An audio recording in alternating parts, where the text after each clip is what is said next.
Hello and welcome back to my channel. On this video, I'm going to talk about the 31 books that I was able to read in the month of October 2024. And there were a lot of good ones in there. So let's dive in and get started. The first book that I picked up in the month is called The Rom-Commers by Catherine Center. This is the most recent book that she has written. And it's basically about two Hollywood writers who have a romance together. And similar to other Catherine Center books that I've read in the past, she's just very good at kind of the emotional components of a relationship and kind of tying in usually the past histories of like the adult main characters and I guess you could say the baggage they have as they're getting into these relationships. So I enjoyed this one. I also was able to wrap up the original Shannara trilogy with The Wish Song of Shannara by Terry Brooks. I would say that I liked the second and third book set of the trilogy. The first one, like I had mentioned in my previous video, was very similar to like a Lord of the Rings kind of Tolkien. Like the characters were almost just like exact matches, but when you got further into the trilogy, it started to depart a little bit more. And so it was fun to revisit that.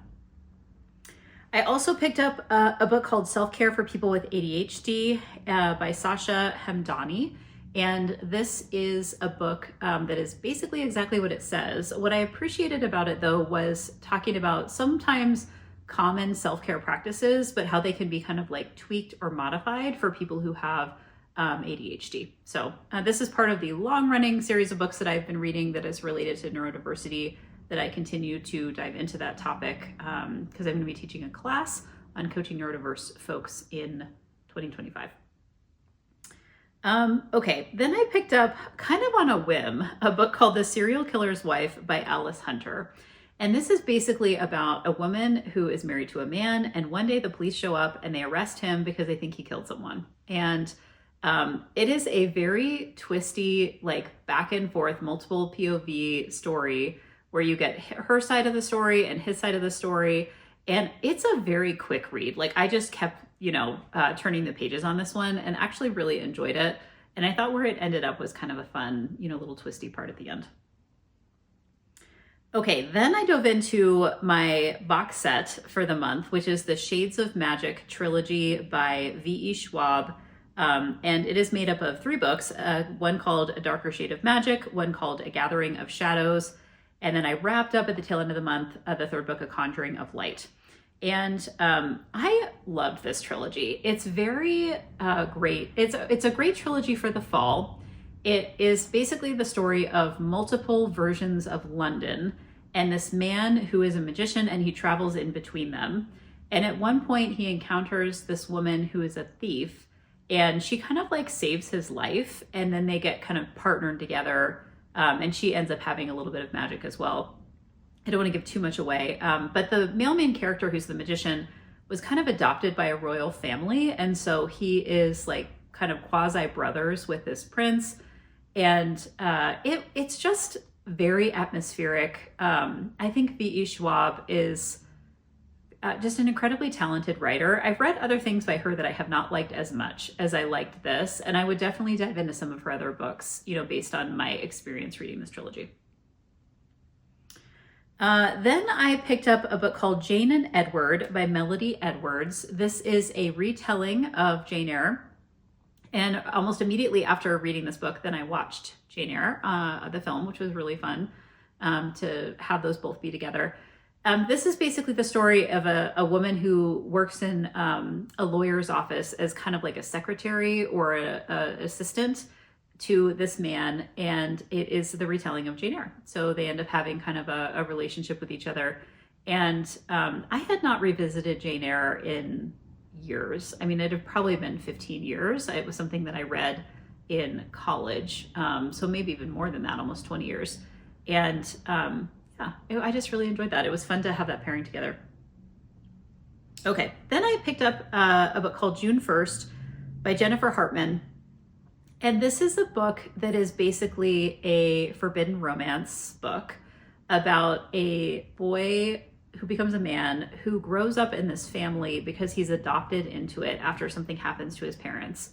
And he, from a very young age, basically has romantic feelings for the sister, who's he's like raised as her brother, but they are not biologically related.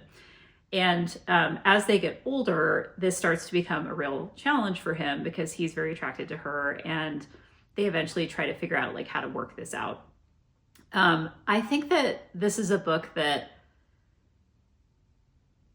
I don't know, like there were some strange elements of it. You know, it definitely has this feeling of like these two people basically can't live without each other. And part of it is probably because they grew up together, but there's almost like an unhealthy like obsession that they begin to have, and then they have to kind of like work through that with each other. I would say forbidden romance is like not my favorite subgenre of romance, but this was one of my alphabet challenge books, so was glad to pick it up. I'd never read this author before, so it was interesting to see her style.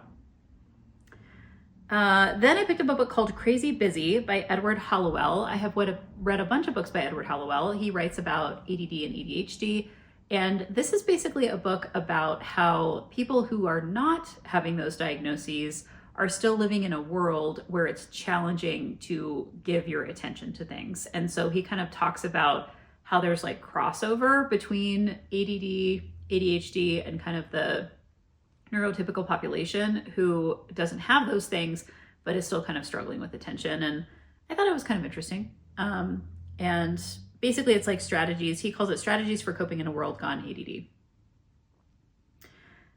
Then I picked up another alphabet challenge book. It is called Just One Damn Thing After Another. It is the first book in the Chronicles of St. Mary's series by Jodi Taylor.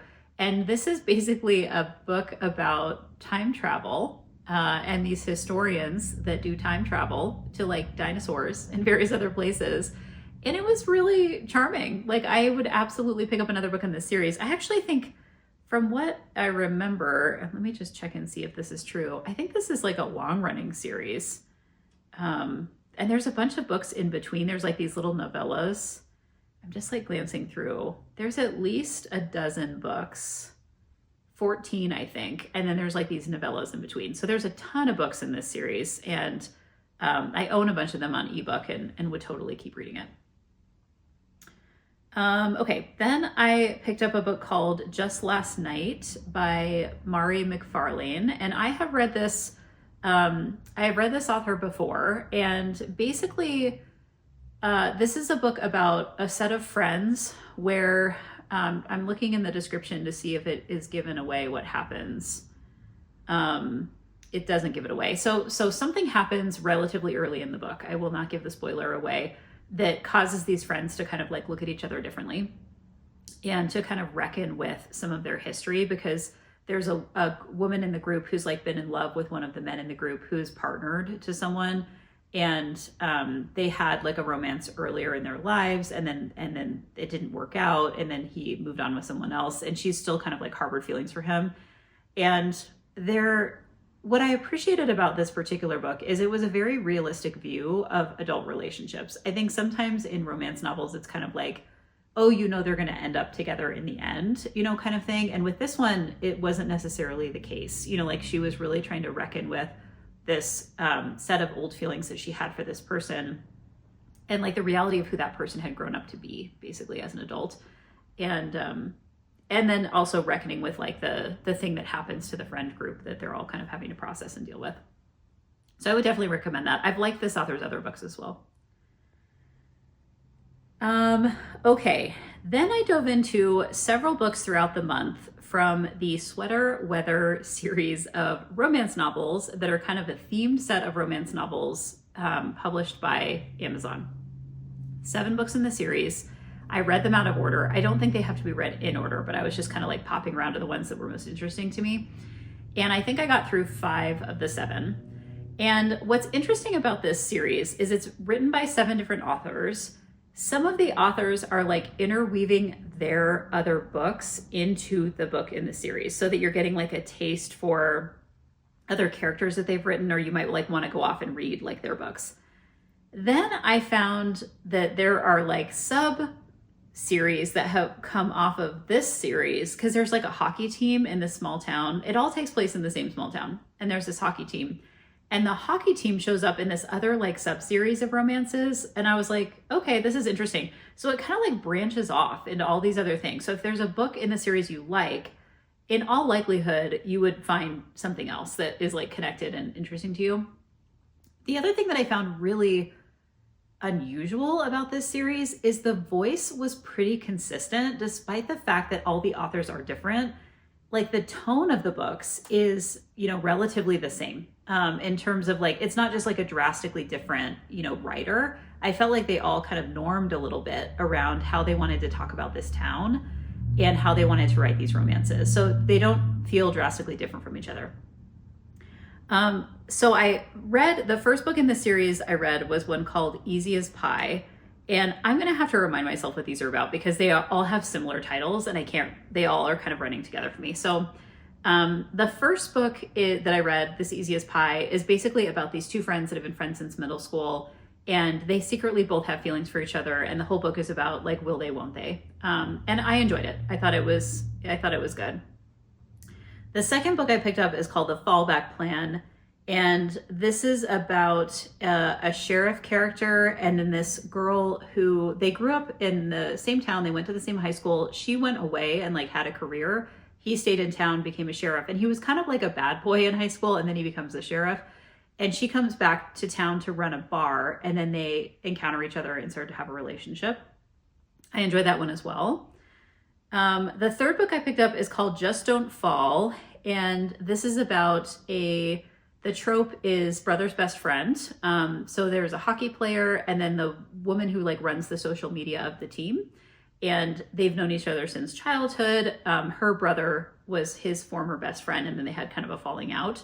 I enjoyed that one as well. Then I picked up Absolutely Not in Love. This is a story of two people who are neighbors. One is a hockey player who is on the team of the guy in the previous book. And then his neighbor is an orchestra musician, and she hates hockey. And so he kind of wins her over. This was probably my favorite book of the ones I read because it is kind of an opposites attract, kind of book. And I thought that was interesting. And then the last of the books that I was able to finish in this past month is called Can't Help Falling.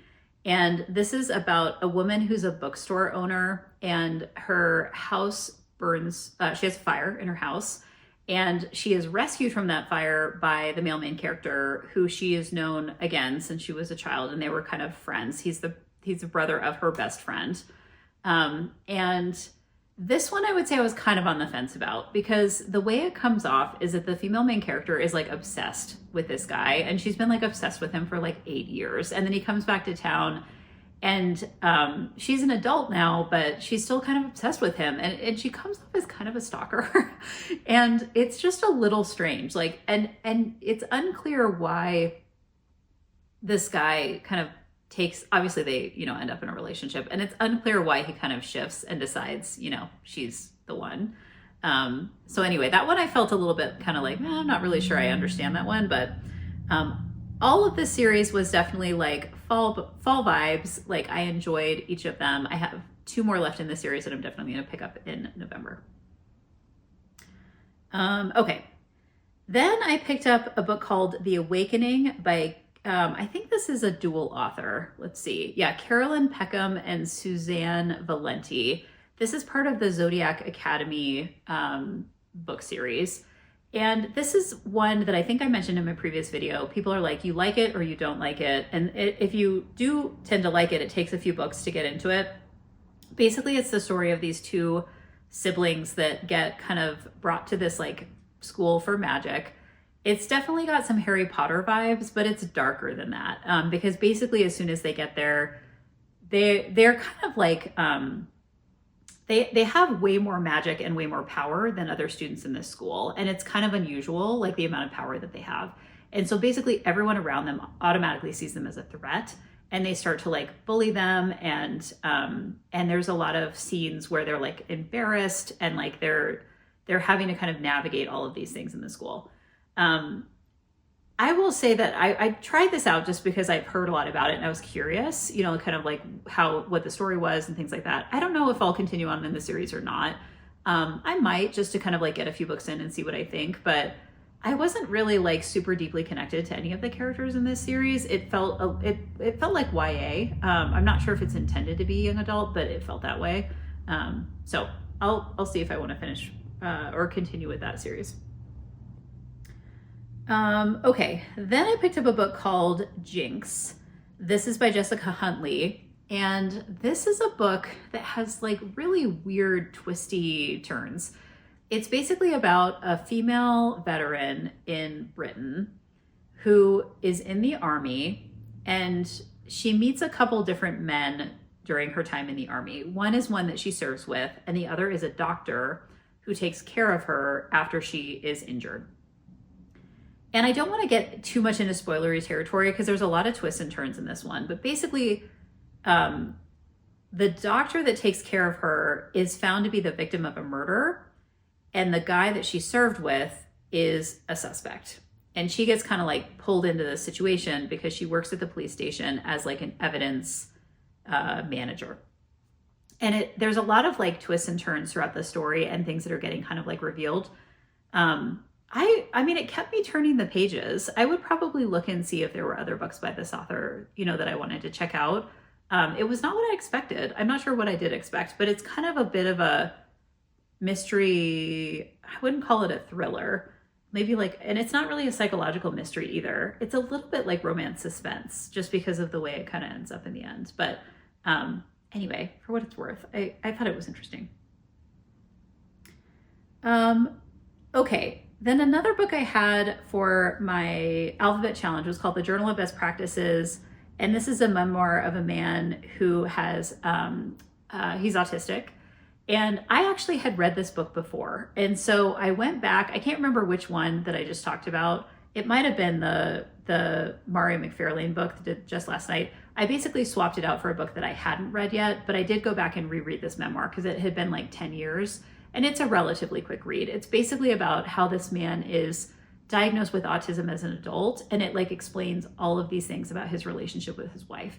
And so he goes on this journey to try to basically kind of really pay attention to the things that are causing his marriage to have some challenges and to try to address those things very carefully. And this is why he calls it his journal of best practices. And it's a very interesting story. If I remember correctly, he had like a story or a column in the New York Times, and then the book was kind of built off of that. And so this is kind of his expanded story. Okay, then partway through the month, I started the Red Rising Saga by Pierce Brown. There are 6 books in this series currently, and they're kind of split into 2 trilogies. So I got through the first trilogy, which includes Red Rising, Golden Sun, and a book called Morning Star. And this trilogy is basically the story of a male. There's a society that has these different hierarchical levels, and they're assigned to colors, and he's a red. And this means he's relatively low on the hierarchy. And relatively early in the story, this is one of those books, the first book in particular has a lot of like twists, turns, and pivots. And it was a little bit disorienting because there's like major plot things that are happening like early on, and then like throughout the book, it kind of keeps moving around. So I want to be careful that I'm not giving too much away, but basically there's a series of events that happen, and he realizes that he has been basically lied to about the job that he's been asked to do and like what it represents in the larger society. So he's basically been told that he's helping to colonize Mars, and he comes to understand through a series of things that actually Mars has already been colonized, but he's like been kept subjugated because of his order in the hierarchy of this set of colors. And it goes on from there. Books 2 and 3, like they take a bunch of different directions. This is one of those series that like book 1 lays some groundwork, and then it just like goes off in like, the characters develop in significant ways throughout the second and the third book. So I can't really tell you like what's happening in those books. And I just started the 4th book in the series, which takes place multiple years after this. So it kind of splits it off in terms of the timeline. I can tell by reading this first trilogy that Pierce Brown is an incredibly talented writer. However, one of the things I said to my partner when I was reading this was like, this feels like a book that's very, or a series of books that's very like masculine oriented. There's a lot of fighting. There's a lot of violence. There's a lot of death. And there's a lot of just like wars and like military maneuvering. And I don't want to presume that female readers are not really interested in that. But it definitely feels like a book that is kind of oriented toward male interests, at least, you know, what you would kind of assume those would be. And later on in the series, you have a couple like stronger female characters, but there's just a lot of violence and war and fighting, which is not typically what I'm drawn to. And I would say the kinds of things that are recommended to me, you know, through social media and through kind of the people that I follow, are not necessarily in this category of books. So I'm glad I'm trying it out, and I can tell the writer's very good. Like I think the books are of very good quality, but the kind of content and the direction is just not necessarily for me. That said, I do want to continue to read the second trilogy. This was a set of books I'd kind of assigned myself this year that I wanted to get through. I've heard about them for a long time, and I was just really curious about kind of what they were about. So I'll continue in the second trilogy this next month. Okay, then I picked up a couple random books that I had due back at the library that I had in hard copy. One is called Just the Good Stuff by Jim Vandehei. And this is basically about a reporter who just kind of like has lived a full life and wants to give you advice.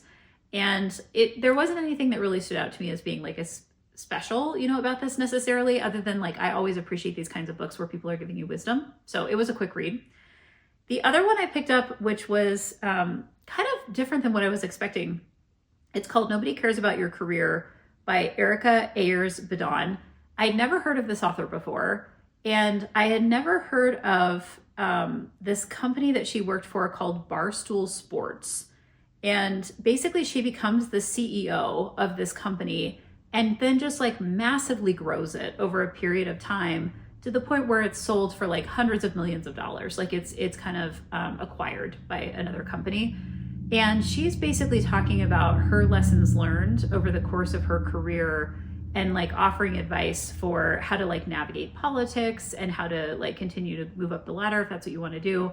And I actually thought this was really interesting. She talks a lot about gender dynamics in the workplace and just kind of how she navigated a number of different like power dynamics and things like that. And for something I just like never heard of, you know, I thought was really, really interesting.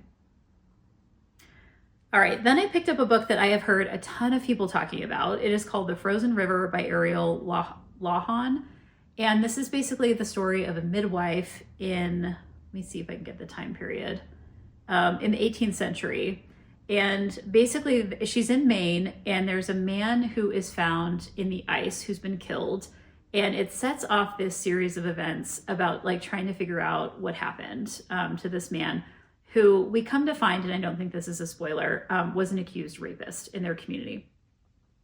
And I will say, like, this was a 5-star read for me. I see why everybody loves it. It's really good in terms of plotting and how it goes like back and forth through different characters.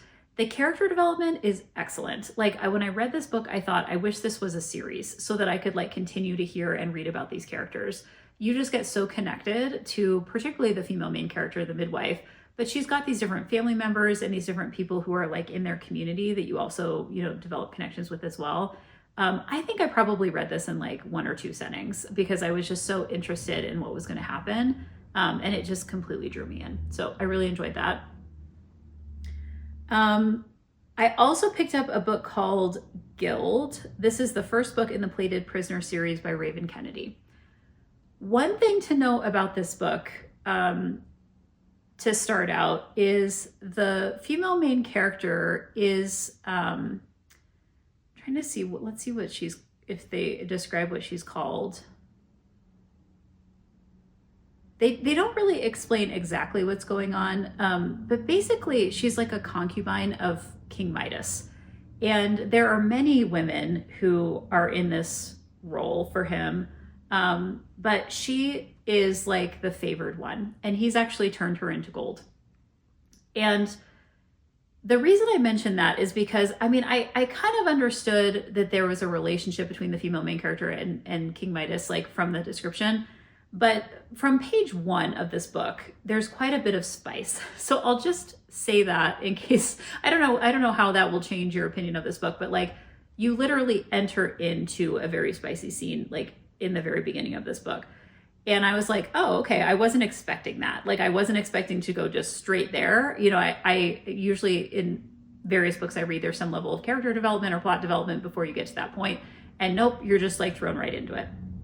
And basically what happens in this book is there's a situation, I won't go into too much detail, where she begins to question his loyalty to her, because in the past he's kind of protected her. And then something happens where she does not feel that level of protection anymore. And so she starts to kind of question some things. And this is just the beginning of a series. So it's kind of starting to lay the groundwork, you know, for future books. People have said the next couple of books in the series are like, they just get better over time. I will say that while I found this book interesting, it was hard for me to develop kind of a deeper connection with the main character, because the way that she's kind of presented as like, she's a little bit vapid. I mean, like she's just completely sucked into this king, and she like wants to serve him and doesn't really have her own like opinions about things. And so I'm assuming that will grow and change over the course of the series.